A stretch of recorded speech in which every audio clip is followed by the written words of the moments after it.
আসসালামু আলাইকুম ভিউয়ার্স, আজকে আপনাদেরকে একটি এসির প্রবলেম দেখাবো। এসিটা আপনার 2-3 মাস বন্ধ ছিল।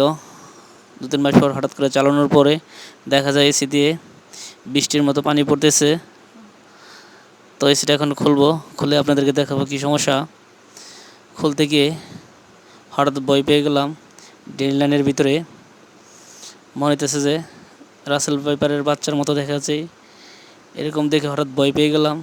না, এটা তো দেখা যায় পোকামাকড় বাসা বেঁধে ফেললো ড্রেন লাইনের ভিতরে। এখন এটা ড্রেন লাইনটা ওয়াশ করতে হবে, আর এসিটা ক্লিন করে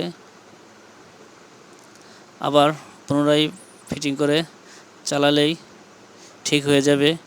এরকম সমস্যা যদি কারো এসিতে হয়ে থাকে, আপনারা অবশ্যই যে কোনো এসি টেকনিশিয়ানের মাধ্যমে সমস্যার সমাধান করতে পারবেন। আরেকটা বিষয় মাথায় রাখবেন যে এসির পাইপলাইনের ভিতর দিয়ে কোনো কিছু না ঢুকতে পারে। যে পাইপ বাইরে যায় এই ছিদ্রটা যাতে আপনারা অবশ্যই বন্ধ করে দিবেন হোয়াইট সিমেন্ট দিয়ে, না হলে ভিতর দিয়ে ইঁদুর অথবা সাপ এগুলো ঢুকতে পারে। অবশ্যই আপনারা একটু সচেতন হবেন যে এরকম ছিদ্র যাতে না থাকে।